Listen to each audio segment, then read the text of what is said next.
Hello అండి, good evening all. ఈరోజు మనం చెప్పుకోబోయే లెసన్ ఏంటి అంటే అనువంశికత మరియు పరిణామం అన్నమాట. ఓకేనా? ఈ లెసన్ గురించి మాట్లాడుకున్నట్లయితే మన చుట్టూ ఉన్న జీవ ప్రపంచాన్ని మనం పరిశీలించినట్లయితే అందులో ఏం జరుగుతుందంటే మనం చాలా ఆశ్చర్యానికి గురి చేసే అంశాలను మనం పరిశీలిస్తాం. ఎలాంటివి అంటే ఆ జీవుల మధ్య ఉన్న సారూప్యతలు అంటే సిమిలారిటీస్ కావచ్చు, ఆ జీవుల మధ్యనున్న వేరియేషన్స్ అంటే వైవిధ్యాలు కావచ్చు. వాటన్నిటిని చూసి మనం ఆశ్చర్యకితులు అవుతాం అనడంలో అతిశయోక్తి లేదు. ఎందుకంటే ఒక జీవికి మరో జీవికి పోలికలు ఉంటాయి, సిమిలారిటీస్ మీన్స్ సారూప్యతలు ఉంటాయి. ఒక జీవికి మరో జీవికి తేడాలు ఉంటాయి. ఇవన్నీ అసలు ఎలా జరిగాయి, ఏంటి పరిణామం ఎలా సంక్రమించింది, ఇవన్నీ మనం ఈ లెసన్లో చెప్పుకుంటాం అనమాట. ఓకేనా? ఒక ఒక బేబీ ఉంది అంటే ఒక పాప కానీ బాబు కానీ జన్మించారు. ఆ పాపకి లేదా బాబుకి ఎవరి పోలికలు వస్తాయంటే వాళ్ళ అమ్మ నాన్న పోలికలు కావచ్చు, వాళ్ళ గ్రాండ్ పేరెంట్స్ పోలికలు కావచ్చు, మేనమామ పోలికలు కావచ్చు, ఇంకా ఫోర్ ఫాదర్స్ పోలికలు ఏవైనా కావచ్చు. అలాంటి లక్షణాలు కొన్ని వస్తాయి. మెయిన్గా తల్లిదండ్రులు ఫస్ట్ రావడం అట్లా మనం చాలామంది పిల్లల మనం అబ్జర్వ్ చేసే ఉంటాం. ఈవెన్ మనం కూడా మన నాన్నలాగా కావచ్చు, మన అమ్మలాగా కావచ్చు ఉండే ఉంటాం. కలర్ కావచ్చు, లేదంటే హైట్ కావచ్చు, హెయిర్ కావచ్చు, కర్లీ హెయిరా, సిల్కీ హెయిరా, ఇట్లాంటివన్నీ మనకి జెంటికల్గా సంభవిస్తాయి. ఓకేనా?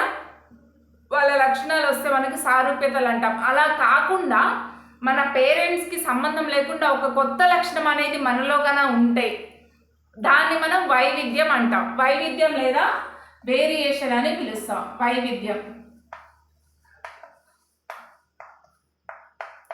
ఇలా వైవిధ్య పరంగా సంభవించిన కొత్త లక్షణాలు ఏంటంటే తర్వాత తరాలకు అందించబడతాయి. ఈ వైవిధ్యం అంటే ఏంటి అంటే ఒక కొత్త లక్షణం వాళ్ళ పేరెంట్స్లో లేని కొత్త లక్షణం ఒక బేబీకి వచ్చింది, వాళ్ళకి పుట్టిన బేబీకి వచ్చింది. ఆ కొత్త లక్షణం తర్వాత తరాలకు అందించబడుతుంది, తన తర్వాత తరాలకు అందించబడుతుంది. పేరెంట్స్లో లేదు కానీ తన బేబీస్కి వస్తుంది. ఓకేనా? ఫర్ ఎగ్జాంపుల్ నేనే ఎగ్జాంపుల్ ఉన్నా అనుకోండి, మా పేరెంట్స్కి ఉన్న పోలికలు కానీ ఏదైనా లక్షణాలు నాకు లేవు, కానీ నాకు కొత్తగా మీన్స్ నాకు ఏదైనా ఒకటి వచ్చింది, వాళ్ళ నుంచి కలర్ కానీ, హెయిర్ కానీ, లేదంటే హైట్ కానీ, ఇవన్నీ వాళ్ళ నుంచి నాకు వచ్చినాయి జెనెటికల్గా. కానీ ఏదైనా ఒక కొత్త లక్షణం, బ్రౌన్ ఐస్ మా పేరెంట్స్ కానీ, ఫోర్ పేరెంట్స్ కానీ, గ్రాండ్ పేరెంట్స్కి ఎవరికి లేవు, కాకపోతే నాకు బ్రౌన్ ఐస్ వచ్చాయి అనుకుందాం. అవి నా పేరెంట్స్కి లేవు కానీ నాకు వచ్చాయి, నా తర్వాత తరాలకి క్యారీ అవుతాయి, అంటే నా పిల్లలకి క్యారీ అవుతాయి. ఓకేనా? ఈ కొత్త లక్షణం అనేది తర్వాత తరాలకు అందించబడుతుంది. దీన్నే మనం వైవిధ్యం అంటాం. ఓకేనా? వైవిధ్యం లేదా వేరియేషన్ అని పిలుస్తాం అన్నమాట. వేరియేషన్స్.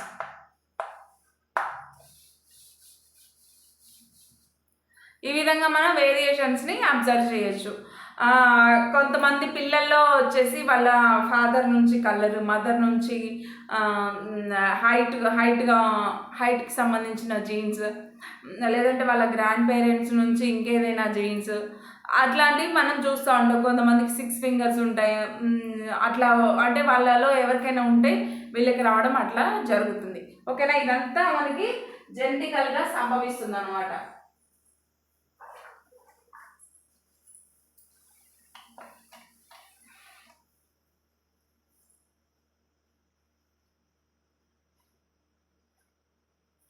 నాకు కళ్ళు, బ్రౌన్ ఐస్, బ్లూ ఐస్, లేదంటే క్యాట్ ఐస్ ఇవన్నీ అంటాం కదా. లేదంటే చెవిడొప్ప, కొంతమందికి చెవిడొప్ప నార్మల్గానే ఉంటుంది, కొంతమందికి ఇక్కడ కట్ అయి ఉంటుంది. ఇట్లా మనం ఏదో అంటే సైన్స్ చదువుకునే వాళ్ళు అవన్నీ బిలీవ్ చేయకూడదు, కానీ ఇక్కడ కట్ అయి ఉంటే పిల్లికి ఏదైనా చంపితే పిల్లి శాపం తగిలింది అందుకే ఇలా జరిగిందని అంటాం, కానీ అవన్నీ నిజం కాదు. It is a science. ఓకేనా? ఏదో ఒక వేరియేషన్ జరిగింది, అందుకే ఆ చెవి అలా ఏర్పడడం జరిగింది, కానీ పాపాలు పుణ్యాలు అనేవి ఏమి లేదు. యాజ్ ఏ సైన్స్ స్టూడెంట్గా, యాజ్ ఏ సైన్స్ టీచర్గా మనం ఇవన్నీ బిలీవ్ చేయకూడదు. ఓకేనా? అది ఒక పరిణామ క్రమంగా ఏర్పడిందనే చెప్పాలి. చెవు ఇక్కడ మనకి ఇట్లా ఫోల్డ్ అయి ఉంటుంది కదా, కొంతమందికి ఫోల్డ్ అయి లేకుండా ఇట్లా వస్తుంది కొంచెం క్యాట్కున్న టైప్లో చెవి అనేది రావడం జరుగుతుంది. ఓకేనా? ఇవన్నీ మనం జీవపరిణామ క్రమంలో ఏర్పడినవే, కానీ పాపాలు పుణ్యాలు పిల్లిని చంపడం వల్ల ఇట్లా వచ్చాయి అవన్నీ నమ్మకండి. ఓకేనా? నెక్స్ట్ వచ్చేసి మనకి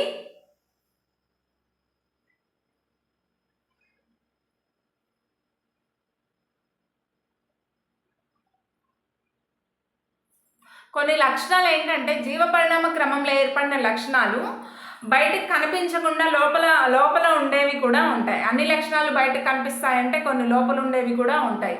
బహిర్గత లక్షణాలు, అంతర్గత లక్షణాలు అనేవాటిని మనం ఫర్దర్గా చూస్తాం అన్నమాట. ఓకేనా. మెండల్ గారు చేసిన ప్రయోగాలని కొన్ని మనం చూద్దాం. ఓకేనా. మెండల్ అతని ప్రయోగాలు. మెండల్ గారి గురించి చూసినట్లయితే 1857లో ఇతను బఠానీ మొక్కల మీద ప్రయోగాలు చేశారు. 1857లో బఠానీ మొక్కల మీద ప్రయోగాలు చేశారు. ఈయన ఒక చర్చ్లో మత గురువు అన్నమాట. ఓకేనా. గ్రిగర్ జాన్ మెండల్ గారు చర్చ్లో ఒక మత గురువు. ఇతని ప్రయోగాలు ఎక్కడ చేశారంటే ఒక యూనివర్సిటీలో కాదు, లేదంటే ఒక ల్యాబొరేటరీలో కూడా కాదు. ఎక్కడ అంటే తన చర్చ్ యొక్క తోటలోనే తను ప్రయోగాలు చేయడం జరిగింది. ఇది already TET bit 2024 TET bit అనమాట, గుర్తుంచుకోండి. 24లో ఎవరైనా టెట్ రాసిన ఈ వీడియో చూసినట్లయితే కనుక నాకు కింద కామెంట్ చేయండి. ఈ క్వశ్చన్ మనకి 24 టెట్లో వచ్చింది. ఓకేనా. ఈ విధంగా ఇతను జాన్ గ్రిగర్ మెండల్ అనే శాస్త్రవేత్త బఠానీ మొక్కల మీద ప్రయోగం చేశారు.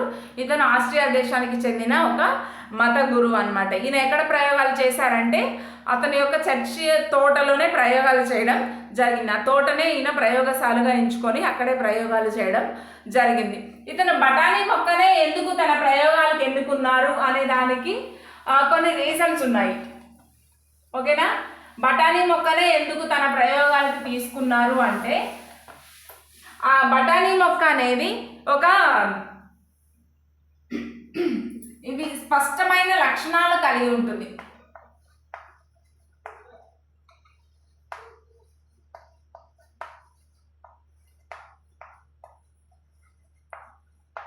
స్పష్టమైన లక్షణాలు కలిగి ఉంటుంది. నెక్స్ట్ వచ్చేసి ఆత్మ పరాగ సంపర్కం జరుపుకుంటుంది.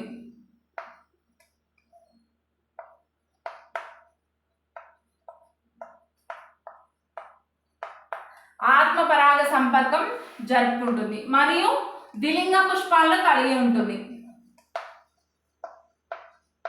ద్విలింగ పుష్పాలు కలిగి ఉంటుంది ఏది అంటే బఠానీ మొక్క. నెక్స్ట్ రీజన్ వచ్చేసి ఇది ఏకవార్షిక మొక్క,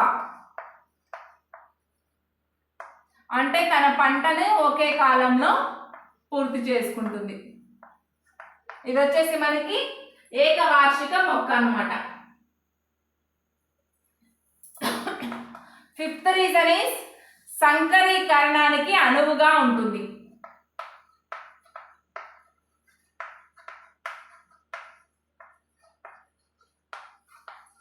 ఓకేనా.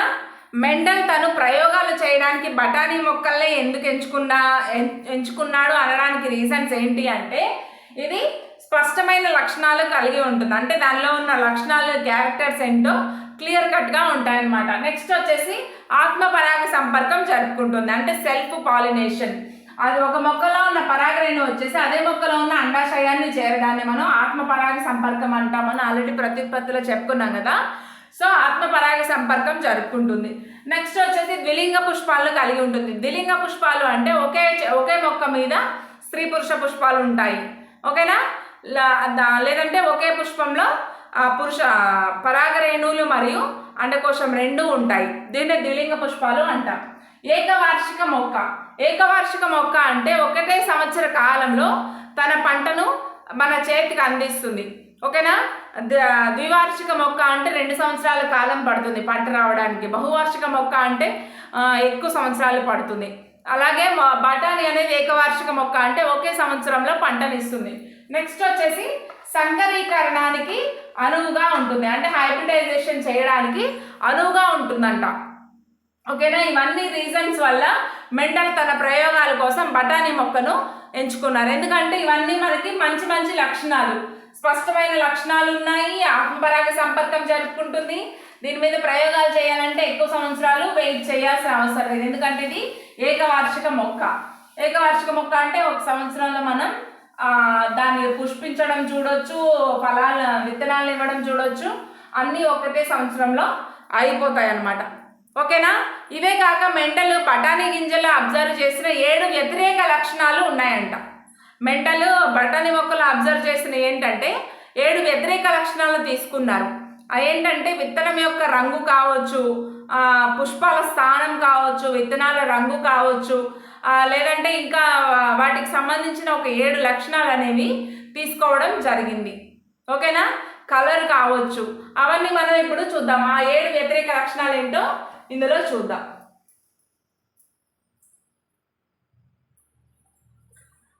మెండల్ తీసుకున్న ఆ 7 వ్యతిరేక లక్షణాలు ఏంటో ఇప్పుడు చూద్దాం. ఓకేనా?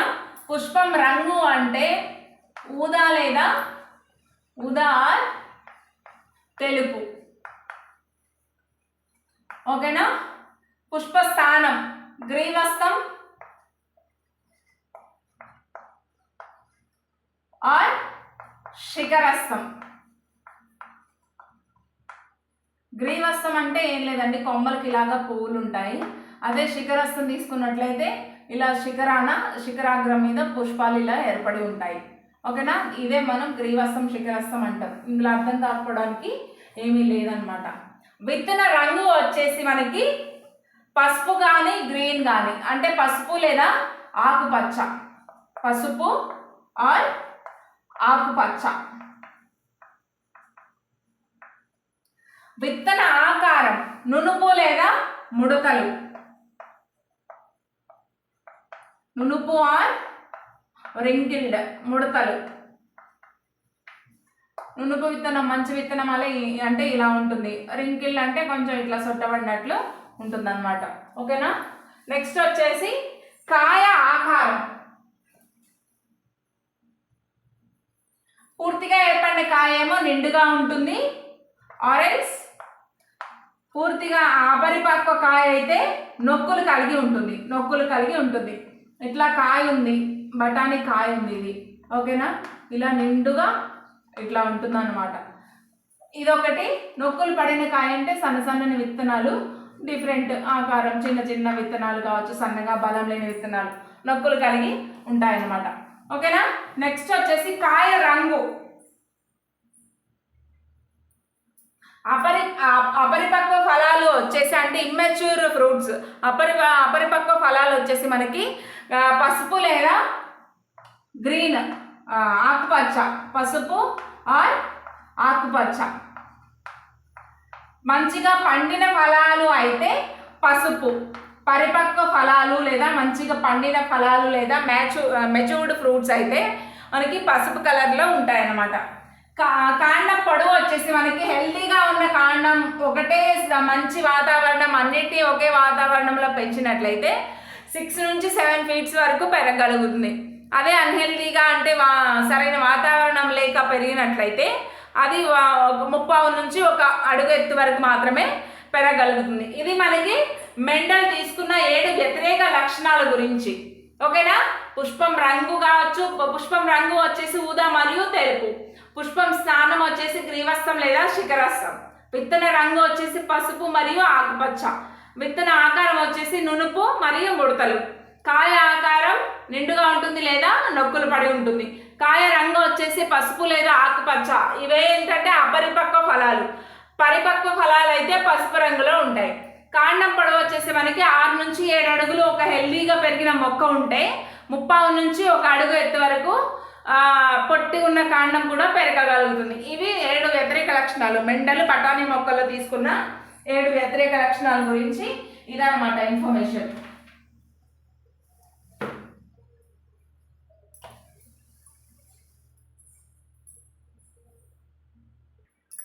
బఠానీ గురించి కొంత ఇన్ఫర్మేషన్ తెలుసుకున్నట్లయితే, బఠానీ అనేది ఏకవార్షిక మొక్క అనమాట. ఏకవార్షిక మొక్క అంటే తన జీవిత కాలాన్ని 1 సంవత్సరంలో పూర్తి చేస్తుంది. మీన్స్ అది పుష్పాలు రావడం కానీ, పుష్పాలు కాయగా మారడం కానీ, కాయలు పరిపక్వ స్థితికి వచ్చి పంట చేతికి ఇవ్వడం కానీ రైతులకి, ఇవన్నీ ఒకే సంవత్సర కాలంలో జరుగుతాయన్నమాట. సో దట్ మనం అందుకే బఠానీని ఏకవార్షిక మొక్క అంటాం. ఓకేనా? ఏకవార్షిక మొక్క. ఈ బఠానీ అనేది సుమారు క్రీస్తు పూర్వం 2000 సంవత్సరాల్లోనే క్రీస్తు పూర్వం 2000 సంవత్సరాల్లో ఆఫ్ఘనిస్తాన్లో పండినట్లు ఆధారాలు ఉన్నాయంట. ఆఫ్ఘనిస్తాన్లో ఈ పంటను పండించినట్లు క్రీస్తు పూర్వం 2000 సంవత్సరంలో ఆఫ్ఘనిస్తాన్లో బఠానీ పంటను పండించినట్లు కొన్ని ఆధారాలు లభించాయి. ఓకేనా. నెక్స్ట్ వచ్చేసి క్రీస్తు పూర్వం 2250 నుంచి 1750 వరకు 1750 వరకు పాకిస్తాన్లో అంటే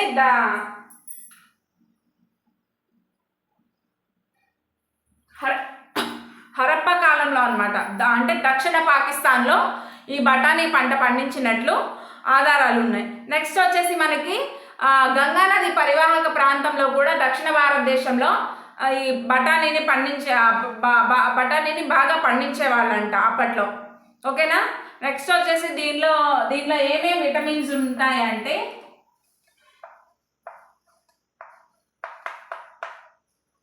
A, C, E, K, B complex,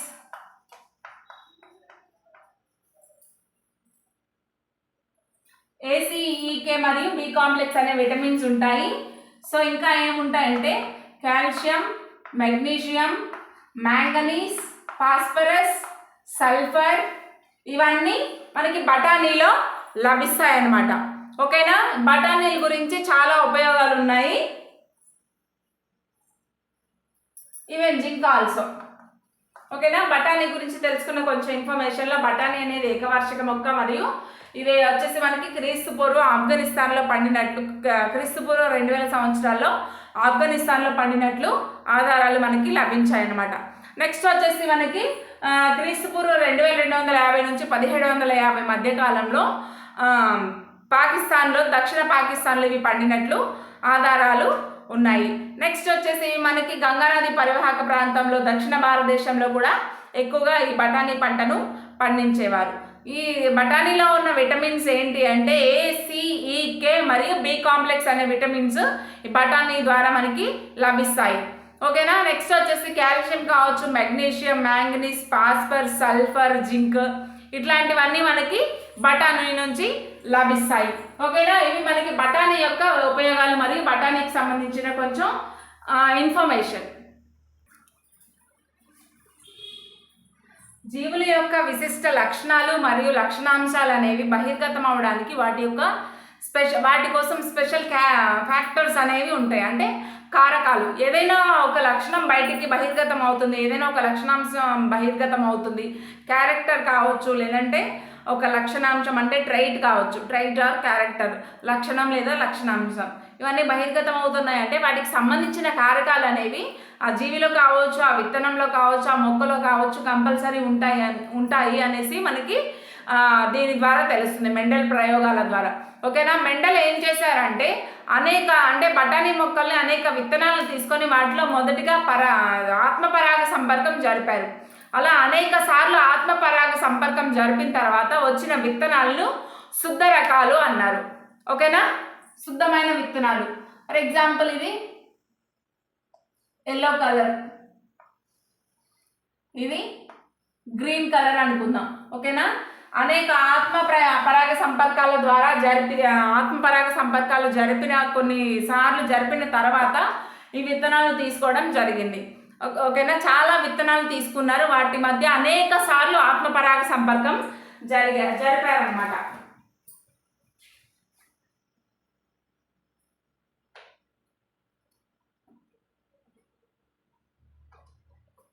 ఓకేనా.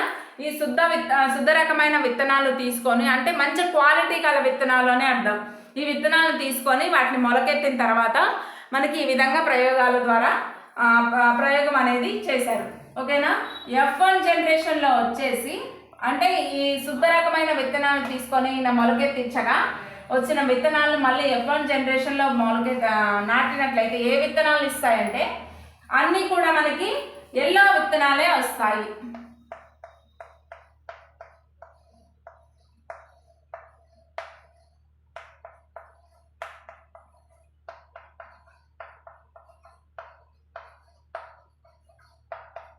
ఓకేనా. F1 జనరేషన్లో అన్ని ఎల్లో కలర్ విత్తనాలే వస్తాయన్నమాట.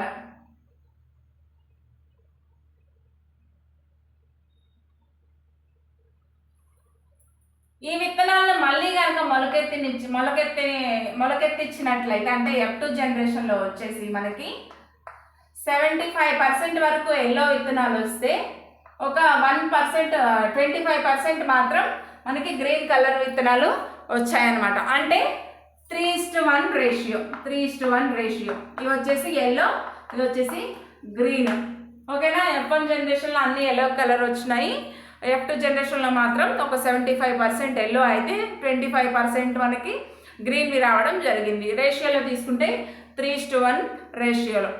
ఓకేనా. దీని ద్వారా మెండల్ ఏంటంటే కొన్ని అంశాలు పరిశీలించారు. ఇట్లా ఎందుకు వస్తున్నాయి ఏంటి అనే దాని గురించి కొన్ని అంశాలు మెండల్ పరిశీలించి మనకి చెప్పడం జరిగింది. మనకు వచ్చేసి మెండల్ ఒక 3 పరికల్పనలు అనేవి చేయడం జరిగింది. ఓకేనా. మొదటి పరికల్పన కనుక చూసుకున్నట్లయితే మొదటి పరికల్పనలో ఆయన చెప్పిన విషయాలు ఏమంటే ప్రతి బఠానీ మొక్క కూడా ఒక ప్రత్యేకమైన లక్షణాంశాన్ని కలిగి ఉంటుంది. లక్షణాంశం అంటే ట్రైట్ అని ఆల్రెడీ చెప్పాను కదా. మీకు ఒకవేళ తెలుగులో అర్థం కాకపోతే ఇంగ్లీష్ వర్డ్స్ కూడా అక్కడక్కడ నేను చెప్తూ ఉంటాను. లక్షణాంశం అంటే ట్రైట్, లక్షణం అంటే క్యారెక్టర్.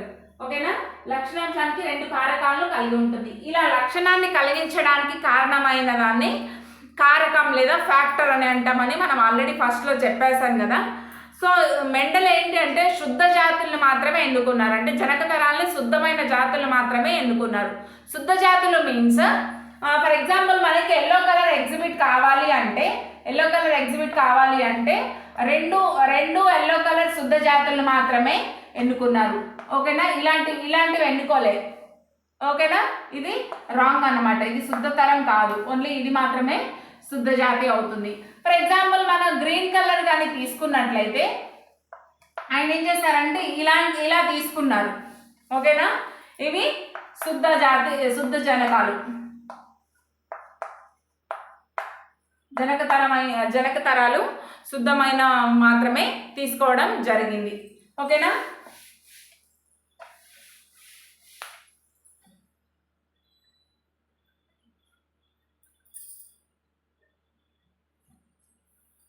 రెండు కారకాలు కూడా ఒకే రకమైనవి, శుద్ధ జనక తరాలు 2 కారకాలు కూడా ఒకే రకమైనవి తీసుకున్నారు. ఎల్లో కలర్కి సంబంధించి అయితే ఇట్లాంటి కారకాలు, గ్రీన్ కలర్కి సంబంధించినవి అయితే ఇట్లాంటి కారకాలు తీసుకోవడం జరిగింది. మనకి ఇలా తీసుకోలేదు కదా. ఓకేనా. ఇలా తీసుకుంటే శుద్ధ జనక తరం, మనం ఇలా తీసుకున్నారు కాబట్టి శుద్ధ జనక తరం అని మనం అంటున్నాం. 2 కారకాలని కూడా సేమ్ ఒకటే తీసుకున్నారనమాట. ఓకేనా. దీన్నేమో ఎల్లోకి, దీన్నేమో గ్రీన్కి.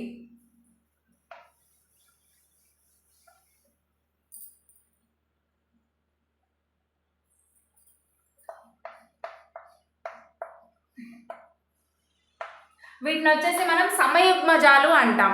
అంటే ఒకే లక్షణాన్ని కలిగించే కారకాలు 2 సేమ్ కారకాలు ఉన్నాయి కాబట్టి వీటిని సమయుగ్మజాలు అంటాం. సమయుగ్మజం. వీటిని వచ్చేసి అంటే 2 వేరు లక్షణాలు కలిగించేవి ఉన్నాయి. సో దీన్ని విషమయుగ్మజాలు అంటాం. విషమయుగ్మజాలు అని పిలుస్తాం అన్నమాట. ఓకేనా. ఇది మనకి ఫస్ట్ పరికల్పన. ఫస్ట్ పరికల్పనలో ఈయన ఏం పేర్కొన్నారు అంటే మెండల్ గారు 2 కారకాలని కూడా సేమ్ తీసుకోవాలి.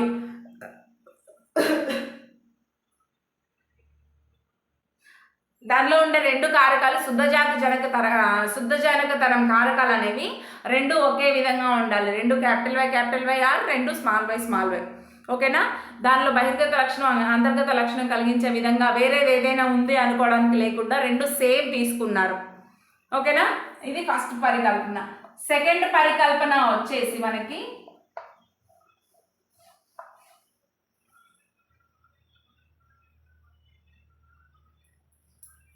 ప్రత్యుత్పత్తి ఫలితంగా 2 కారకాలు కూడా ఒక్కొక్క జనక తరం నుంచి ఒక్కొక్కటి పొందుతాయన్నమాట. ఓకేనా. ఇలా ఉన్నాయనుకోండి, వీటి మధ్య ప్రత్యుత్పత్తి జరిగింది అనుకోండి, ఇలా ఏర్పడుతుంది కదా. అంటే ఒక్కో జనకతరం నుంచి ఒక్కొక్క కారకాన్ని తీసుకున్నాయి కదా. సో ఇదే అన్నమాట సెకండ్ పరికల్పన వచ్చేసి మనకి ఇదే. ఒక్కొక్క జనకతరం నుంచి ఒక్కొక్క కారకాన్ని తీసుకున్నాయి ప్రత్యుత్పత్తి ఆధారంగా.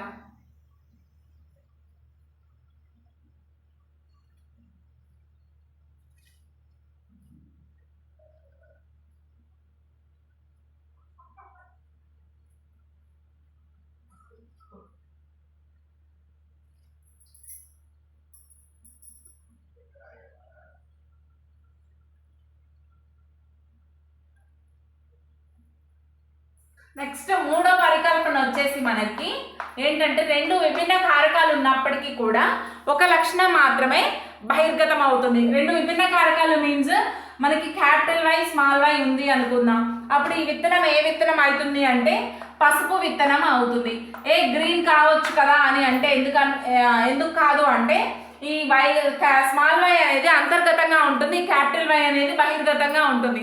బికాస్ ఆఫ్ డామినెన్స్ ఇది ఈ కారకాన్ని అనేది డామినేట్ చేస్తుంది. ఇది రెసిసివ్గా ఉండిపోతుంది అనమాట. ఈ లక్షణం బహిర్గతం కాదు.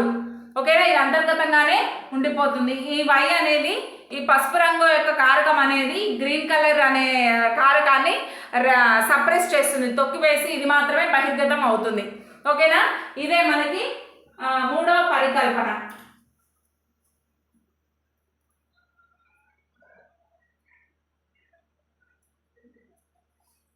ఓకేనా, దీనిలో వచ్చేసి మనకి పైకి కనిపించే లక్షణాన్ని అంతర్గత లక్షణం అంటాం. దీని ద్వారా ఏర్పడే విత్తనాలన్నీ కూడా మనకి పసుపు రంగులోనే లభిస్తాయి అన్నమాట. దీన్ని వచ్చేసి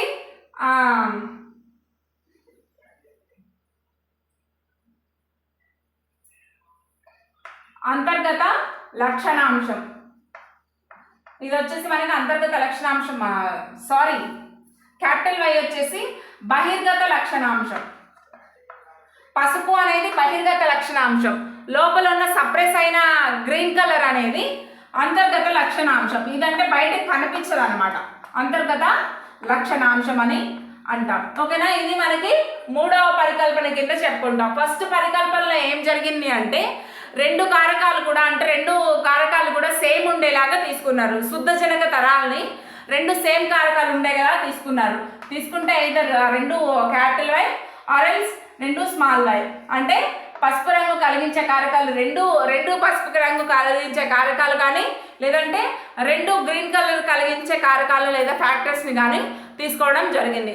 ఓకేనా, అది ఫస్ట్ పరికల్పన. రెండో పరికల్పనలో వచ్చేసి ప్రత్యుత్పత్తి ఫలితంగా దానిలో ఉండే కారకాలు అనేవి ఒక్కొక్క జనకతరం నుంచి ఒక్కొక్క కారకాలు తీసుకున్నాయి అన్నమాట. ఓకేనా, అది రెండవ పరికల్పన. మూడో పరికల్పన వచ్చేసి మనకి ఏదైతే కారకాలు ఏర్పడుతున్నాయో అందులో ఉండేది ఒక క్యాపిటల్ వై ఒక స్మాల్ వై. అంటే ఒక పసుపు పచ్చకి సంబంధించిన కారకం ఒక ఆకుపచ్చకి సంబంధించిన కారకం ఉన్నప్పటికీ కూడా పసుపు పచ్చనే మనకి బయట కనిపిస్తుంది. ఎందుకంటే పసుపు పచ్చ కారకం యొక్క ఆధిక్యత వల్ల. ఓకేనా, ఆధిక్యత వల్ల ఈ గ్రీన్ కలర్ అనేది సప్రెస్ అయ్యి మనకి ఇది డామినెంట్గా కనిపిస్తుంది పసుపు కలర్. దీని నుంచి ఏర్పడిన మొక్కలన్నీ విత్తనాలన్నీ కూడా పసుపు రంగు విత్తనాలు ఏర్పడతాయని చెప్పవచ్చు. ఓకేనా, ఇట్లా క్యాపిటల్ వై ఉంటే కనుక దీన్ని బహిర్గత లక్షణం అంటారు. ఇదేంటంటే క్యాపిటల్ వై స్మాల్ వై ఉంటే కనుక ఇది కంపల్సరీ మనకి పసుపు విత్తనమే. సో ఇది బహిర్గత లక్షణం అంటారు. లోపల సప్రెస్ అయి ఉన్న లక్షణాన్ని అంతర్గత లక్షణం అని పిలుస్తాం అనమాట. ఓకేనా, ఈ విధంగా మనకి మెండల్ గారు 3 పరికల్పన అనేది చేయడం జరిగింది. మనకి రెండవ పరికల్పన ప్రకారం ఏం జరుగుతుందంటే ఒక పరపరాగ సంపర్కం జరిపినప్పుడు ఒక శుద్ధ జాతి జనకతరం నుండి ఇది మరో శుద్ధ జాతి జనకతరం నుంచి ఇలా వచ్చినాయి అనుకోండి, వీటిని ఏంటంటే పసుపు కలరు ఎల్లో కలర్ విత్తనాలు ఏర్పడతాయి. ఓకేనా, ఈ విధంగా మనం పరపరాగ సంపర్కం జరిపినట్లయితే ఏ విధంగా మనకి విత్తనాలు అనేవి ఏర్పడతాయో చూద్దాం.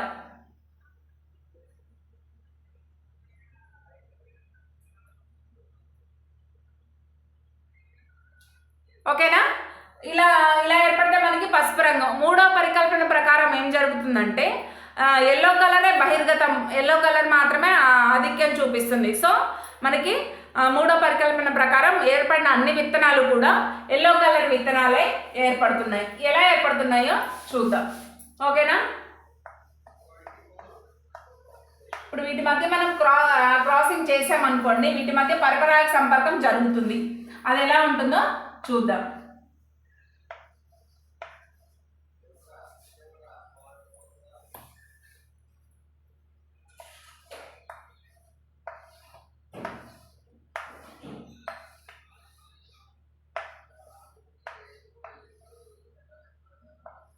వీటి మధ్య మనం పరపరాగ సంపర్కం జరిగితే క్యాపిటల్ వై స్మాల్ వై ఈ రెండిటికి ఓకేనా. మళ్ళీ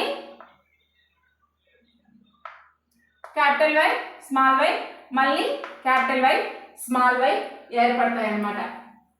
ఓకేనా. ఇప్పుడు ఏంటంటే ఇది మనకి ఎల్లో కలర్, ఇది కూడా ఎల్లో కలర్ని ఇస్తుంది.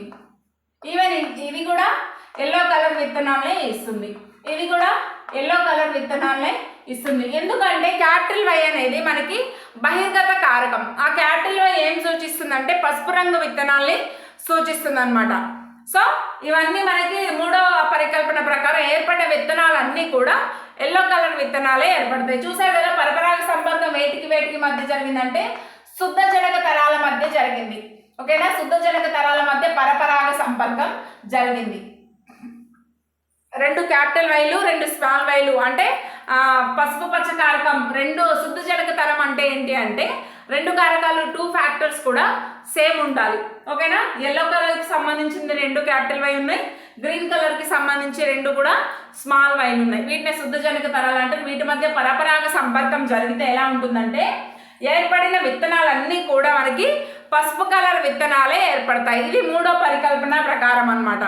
ఓకేనా. ఎందుకు పసుపు రంగు విత్తనాలు ఏర్పడతాయంటే ఎల్లో కలర్ అనేది ఇక్కడ బహిర్గతం అవుతుంది. అంటే ఎల్లో కలర్ యొక్క ఆధిక్యం వల్ల గ్రీన్ కలర్ అనేది సప్రెస్ అయిపోవడం జరుగుతుంది. ఏర్పడిన విత్తనాలు 100% కూడా మనకి పసుపు రంగు విత్తనాలే ఏర్పడ్డాయి. కానీ తర్వాత వీటిని వేరే వాడతాం, వీటిని మళ్ళీ పరపరాగ సంపర్కం లేదా వీటిని మళ్ళీ ఆత్మపరాగ సంపర్కం జరిపితే కనుక మనకి గ్రీన్ కలర్ విత్తనాలు కూడా ఏర్పడే ఛాన్స్ ఉంది. ఎందుకంటే అంతర్గతంగా గ్రీన్ కలర్ అనేది ఉంది కదా ఆల్రెడీ. ఓకేనా. అంతర్గతంగా గ్రీన్ కారకం అనేది ఉండడం వల్ల మనకి గ్రీన్ కలర్ విత్తనాలు కూడా లభిస్తాయి అన్నమాట. ఓకేనా. ఈ విధంగా మనకి జరుగుతుంది పరికల్పనలు. నెక్స్ట్ వచ్చేసి F1 తరంలో స్వపరాగ సంపర్కం చూద్దాం.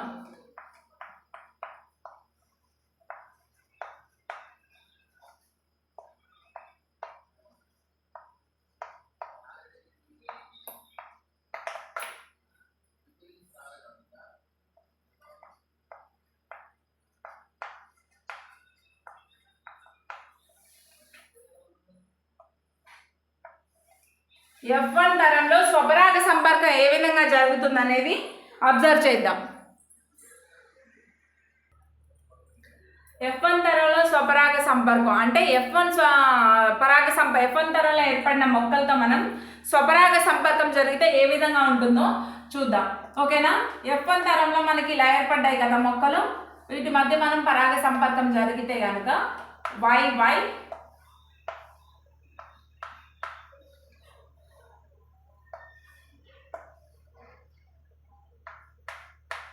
capital Y small y and then small y అంటే ఇదేంటంటే మనకి ఎల్లో కలర్ ఇది వచ్చేసి ఇది కూడా ఎల్లో కలర్, ఇది ఎల్లో కలర్.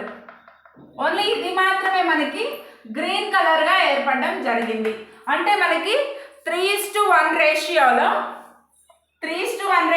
ఏర్పడ్డాయి. ఈ క్యాపిటల్ వై స్మాల్ వై మరియు క్యాపిటల్ వై స్మాల్ వై అనేవి F1 తరంలో ఏర్పడినవి కదా.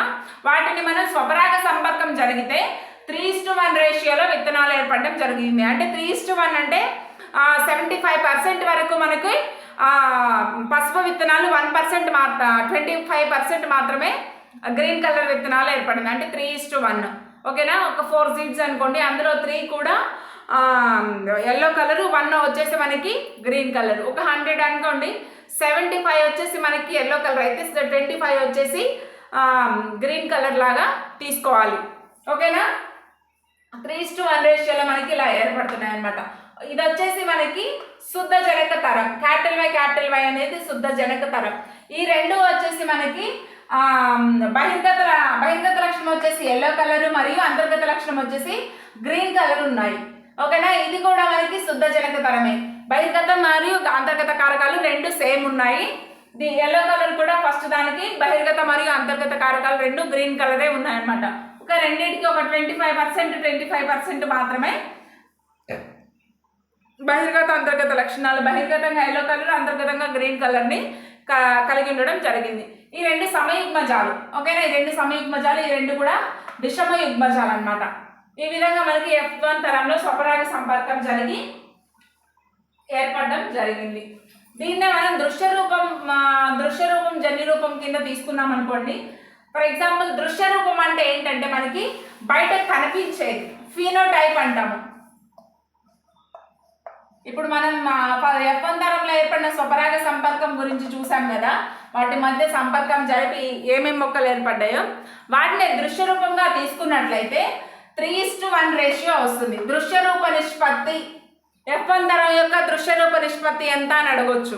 అంటే 3:1. దృశ్య రూప నిష్పత్తి అంటే మనకి కనిపించే మొక్కలు నిష్పత్తి అనమాట. మనకి ఏమేమి కనిపిస్తున్నాయి? 75% వరకు ఎల్లో కలరు, ఒక 25% వరకు గ్రీన్ కలరు, అంటే 3:1 రేషియోలో మనకి కనిపిస్తున్నాయి. 3 వచ్చేసి ఎల్లో, 1 వచ్చేసి మనకి గ్రీన్ కలర్. మనకి బయట కనిపించే నిష్పత్తి ఇవన్నీ. ఓకేనా, ఈ విధంగా జరుగుతుంది అనమాట. ఓన్లీ బయటకు కనిపించే వాటిని మనం దృశ్య రూప నిష్పత్తి అని అంటాం. నెక్స్ట్ వచ్చేసి జన్యు రూప నిష్పత్తి.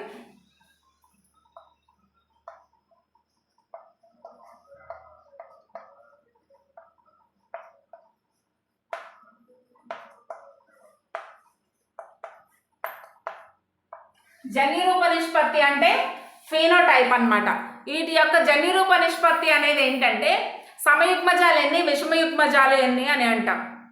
ఓకేనా, దీనిలో ఎల్లో కలర్ కనిపించే అంటే సేమ్ కారకాలు, సేమ్ ఫ్యాక్టర్స్ కలిగించేవి ఎన్ని ఉన్నాయంటే జన్యు రూపంగా చూస్తున్నాం మనం. ఇప్పుడు దృశ్య రూపంగా అంటే బయట కనిపించేవి మాత్రమే మనం అబ్జర్వ్ చేస్తాము. జన్యు రూపం అంటే జెనెటికల్గా అనమాట.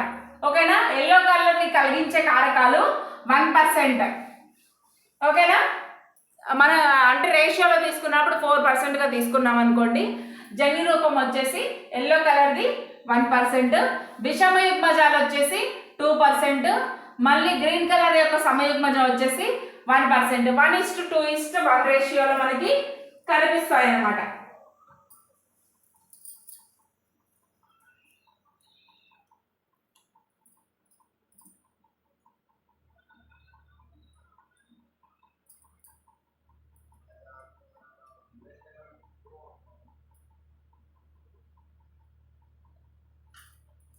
ఓకేనా, వీటిలో వచ్చేసి మనకి శుద్ధ పసుపు రంగును కలిగించేవి అంటే టోటల్గా పసుపు రంగు, రెండు ఫ్యాక్టర్లు కూడా పసుపు రంగునే కలిగించే ఫ్యాక్టర్స్ ఏమున్నాయంటే 1%. వీటినే మనం సమయుగ్మజాలు అంటాం. సమయుగ్మజాలు. ఈ రెండు వచ్చేసి 50% ఉంటాయి. ఇవి కూడా ఎల్లో కలర్ని కలిగించే కారకాలే, కానీ విషమయుగ్మజకాలు. ఒక క్యాపిటల్ వై మరియు ఒక స్మాల్ వై, అంటే వీటిలో అంతర్గతంగా వేరే లక్షణం అనేది ఉంది. ఇది వచ్చేసి మనకి ఇది కూడా సమయుగ్మజం, గ్రీన్ కలర్ యొక్క సమయుగ్మజం. రెండు కూడా స్మాల్ వైజే ఉంటాయి, గ్రీన్ కలర్ని కలిగి ఉంటాయి. అంటే గ్రీన్ కలర్ కలిగించే ఫ్యాక్టర్స్ రెండు ఉన్నాయి ఇందులో. ఓకేనా, ఇందులో వచ్చేసి ఇవి కూడా సమయుగ్మజాలు. గ్రీన్ కలిగించే ఎల్లో కలర్ కలిగించే ఫ్యాక్టర్స్ రెండు కూడా ఎల్లో కలర్వే ఉన్నాయి. దీనిలో కూడా రెండు గ్రీన్ కలర్వే ఉన్నాయి.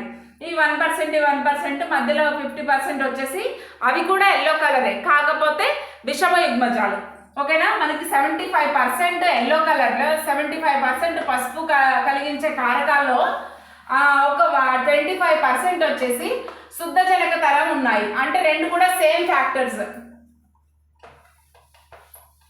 ఈ 75%లో 25 వచ్చేసి మనకి శుద్ధ పసుపు రంగు కలిగించే కారకాలు ఉన్నాయి. 50% వచ్చేసి శుద్ధ అంటే మిక్స్డ్ అన్న విషమయుగ్మజాలు కలిగి ఉన్నాయి. విషమయుగ్మజం అంటే అంతర్గతంగా వేరేది ఉంది, మీన్స్ గ్రీన్ ఉంది కదా. ఓకేనా, నెక్స్ట్ 25% వచ్చేసి రెండు సేమ్ గ్రీన్ కలిగించే కారకాలు, స్మాల్ వై. ఓకేనా, ఈ విధంగా మనం జీనోటైప్ని లెక్కించవచ్చు. F1 ధనం యొక్క జీనోటైప్ నిష్పత్తి ఎంత అంటే 1:2:1.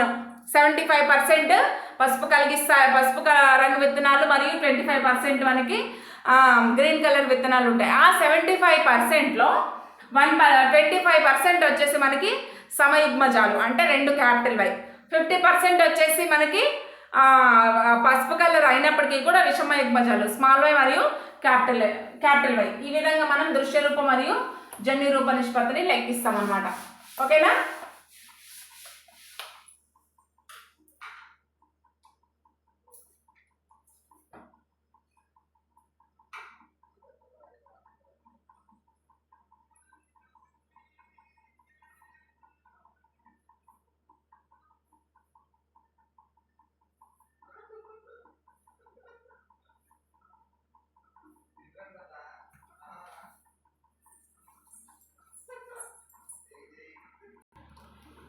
ఇప్పుడు మనం 2 శుద్ధ కారకాల మధ్య అంటే స్వపరాగ సంపర్కం కనుక చేస్తే ఏమవుతుందంటే, 2 శుద్ధ కారకాలే కదా, 2 ఎల్లో కలర్ కలిగించే కారకాలే, వీటి మధ్య మనం స్వపరాగ సంపర్కం చేస్తే ఏమవుతుందంటే 100% కూడా ఎల్లో కలరే వస్తుంది.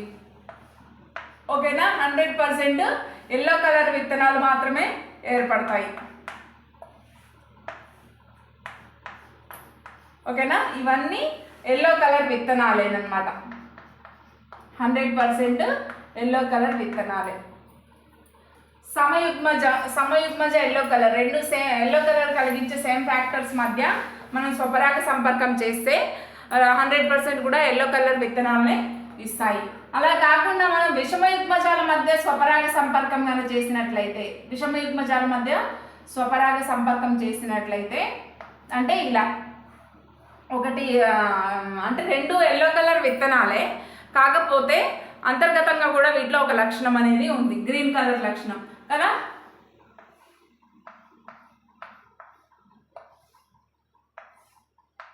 క్యాపిటల్ వై స్మాల్ వై, ఇది వచ్చేసి మనకి capital Y small Y, next small Y small Y. ఇవి ఈ 3 కూడా ఎల్లో కలర్ విత్తనాలు. అంటే 75% ఎల్లో కలర్ విత్తనాలు, 25% మాత్రమే గ్రీన్ కలర్ విత్తనాలు. అంటే 3:1 రేషియోలో మనకి పసుపు కలర్ మరియు గ్రీన్ కలర్ విత్తనాలు అనేవి ఏర్పడడం జరిగింది. ఇలా కాకుండా ఇంకా థర్డ్ సిచ్యువేషన్ ఏం చేద్దామంటే, 2 శుద్ధ లక్షణాలు గల గ్రీన్ కలర్ విత్తనాలకి చేద్దాం స్వపరాగ సంపర్కం. ఓకేనా? శుద్ధ గ్రీన్ కలర్ విత్తనాలు, శుద్ధ జనకతరం గ్రీన్ కలర్ విత్తనాల మధ్య స్వపరాగ సంపర్కం చేసినట్లయితే ఇప్పుడు ఏమవుతుంది చెప్పండి? 100% కూడా మనకి గ్రీన్ కలర్ విత్తనాలు అనేవి రావడం చూస్తాం మనం. 100% కూడా గ్రీన్ కలర్ విత్తనాలే వస్తాయి. ఇలాగ మనం ఎన్ని ఇచ్చినా కూడా ఈ విధంగా బాక్స్ వేసుకొని సంపర్కం చేయొచ్చు అన్నమాట. మనకి ఏమి ఇస్తున్నారో వాటిని తీసుకొని. ఓకేనా? Capital Y small Y, small Y small Y, capital Y అలా. ఓకేనా? ఈ విధంగా మనం సంపర్కం జరిపించాలన్నమాట.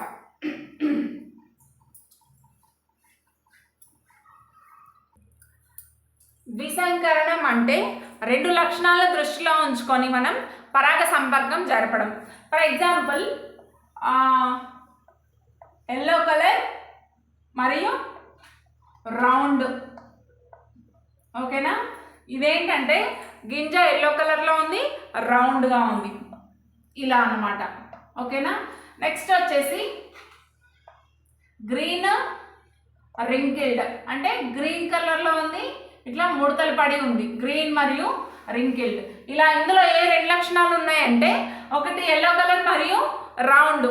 ఓకేనా? ఇది గ్రీన్ కలర్ మరియు రింకిల్డ్, ముడతలు పడిన. ఇలా 2 జతల లక్షణాల మధ్య పరాగ సంపర్కం జరిపితే దాన్ని ద్విసంకరీకరణం అంటాం, లేదా 2 జతల లక్షణాల మధ్య సంకరీకరణం జరిపితే ద్విసంకరీకరణం అని అంటాం. ఓకేనా? ఇప్పుడు మనం ఏం చేద్దామంటే వీటి రెండింటి మధ్య పరపరాగ సంపర్కం జరుపుదాం.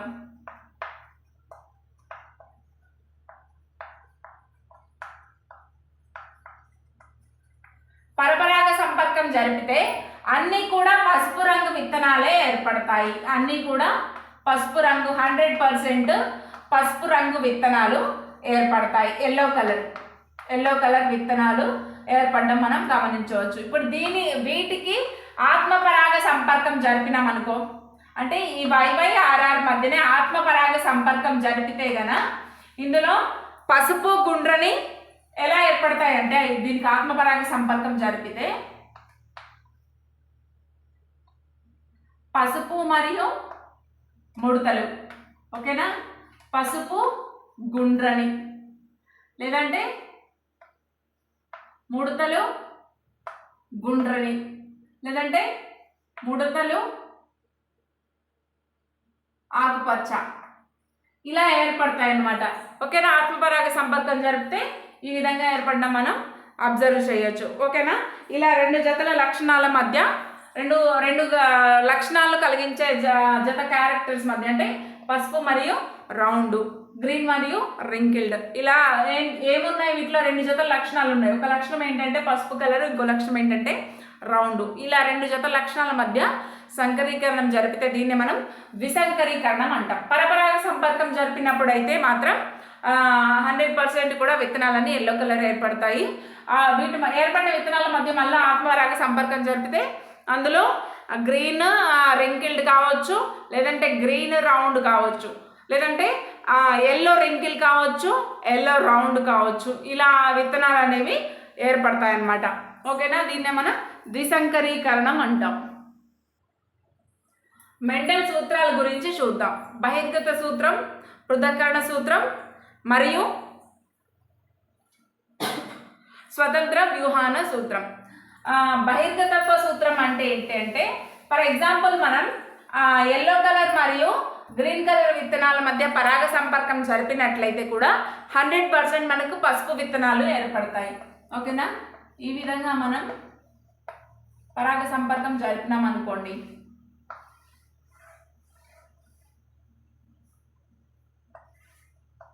ఈ విధంగా పరాగ సంపర్కం జరిపితే ఏమవుతుందంటే క్యాపిటల్ Y స్మాల్ y మరియు క్యాపిటల్ Y స్మాల్ y, ఇది కూడా క్యాపిటల్ Y స్మాల్ y, ఇది కూడా క్యాపిటల్ Y స్మాల్ y, అంటే 100% కూడా మనకి ఎల్లో కలర్ విత్తనాలు అనేవి ఏర్పడ్డాయి. కానీ జరపడానికి రెండింటి మధ్య మనం పరాగ సంపర్కం అనేవి ఎల్లో కలర్ విత్తనాలకి మరియు గ్రీన్ కలర్ విత్తనాలకి జరిపినప్పటికీ కూడా అన్ని ఎల్లో కలర్ విత్తనాలే ఏర్పడ్డాయి. అంటే బహిర్గతంగా ఎల్లో కలర్ మాత్రమే కల్పించింది. అంతర్గతంగా గ్రీన్ కలర్ ఉన్నప్పటికీ కూడా బహిర్గతంగా మనకి ఎల్లో కలర్ కనిపించడం జరిగింది. దీన్నే మనం బహిర్గతత్వ సూత్రం అని అంటాం. ఓకేనా, ఈ బహిర్గతత్వ సూత్రం గురించి అర్థమైంది కదా. నెక్స్ట్ వచ్చేసి మనకి పృథక్కరణ సూత్రం.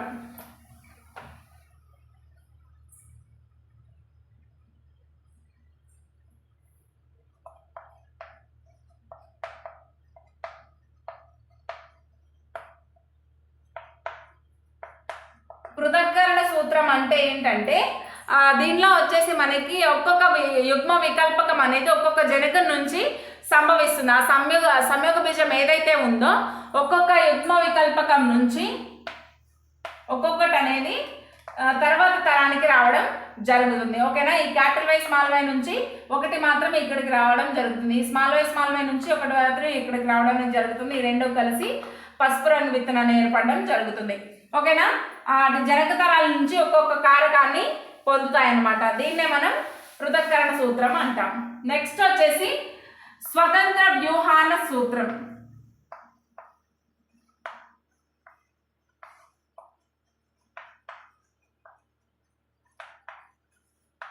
ఈ స్వతంత్ర వ్యూహాన సూత్రం అంటే ఏంటంటే, రెండు వేర్వేరు లక్షణాలు ఉన్నప్పటికీ కూడా అవి తర్వాత తరానికి ఎలా సంభవిస్తున్నాయి అనేదే ఈ స్వతంత్ర వ్యూహాన సిద్ధాంతం అన్నమాట. ఓకేనా, రెండు వేర్వేరు లక్షణాలు అంటే గ్రీన్ ఎల్లో కావచ్చు, రింకిల్ రౌండ్ కావచ్చు, ఇవన్నీ రెండు వేర్వేరు లక్షణాలు. ఆ లక్షణాలు అనేవి తర్వాత తరానికి ఎలా క్యారీ చేయబడుతున్నాయి అనేదే ఈ స్వతంత్ర వ్యూహాన సిద్ధాంతం. దీని గురించి మనకి ఏం ఇన్ఫర్మేషన్ ఇవ్వలేదు. ఫర్దర్గా హైయర్ క్లాసెస్లో దీని గురించి కంప్లీట్గా ఉంటుందని మాత్రమే ఇవ్వడం జరిగింది. కాకపోతే రెండు వేర్వేరు లక్షణాలు ఉన్నప్పటికీ కూడా అవి తర్వాత తరానికి ఎలా చేరుతాయి అనేదే స్వతంత్ర వ్యూహాన సూత్రం అని ఒక్క లైన్ మాత్రమే ఇచ్చారనమాట. ఓకేనా, ఇవి మెండల్ సూత్రాలు.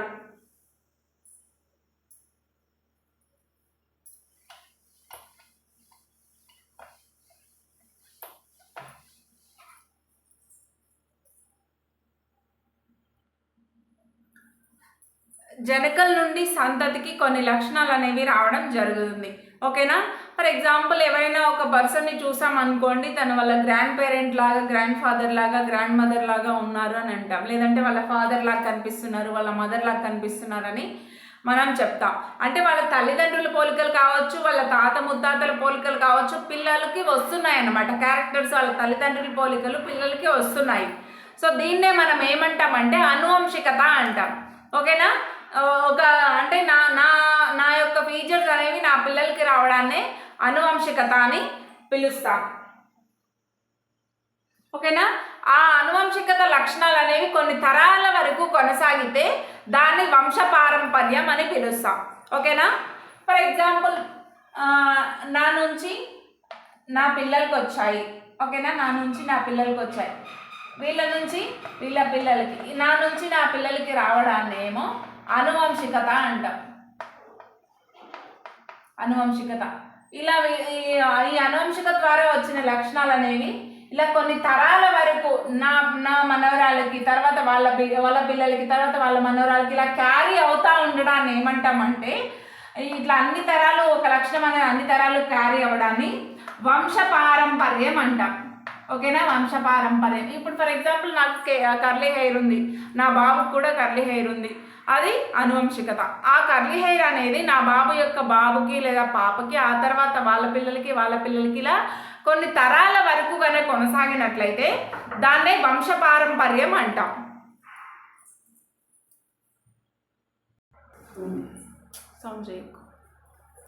లక్షణాలు ఎలా బహిర్గతమవుతాయి అని ఒక క్వశ్చన్ మార్క్ ఇచ్చి మనకి హెడ్లైన్ అనేది ఇవ్వడం జరిగింది. అసలు లక్షణాలు ఎలా బహిర్గతం అవుతాయి అంటే మనలో ఉన్న జెనెటికల్ ఫ్యాక్టర్స్ అన్నమాట. వాటినే మనం జీన్స్ అంటాం లేదా డిఎన్ఏ అంటాం. ఈ డిఎన్ఏ అనేది డబుల్ హెలిక్స్ స్ట్రక్చర్ని కలిగి ఉంటుంది, నిచ్చెన ఆకారాన్ని కలిగి ఉంటుంది అన్నమాట.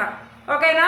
ఈ డిఎన్ఏలో మన క్యారెక్టర్స్ అనేవి ఉంటాయి. మన పేరెంట్స్ నుంచి మనకు కానీ, మన నుంచి మన పిల్లలకు కానీ క్యారెక్టర్స్ రావడం అనేది డిఎన్ఏ మీద డిపెండ్ అయి ఉంటుంది.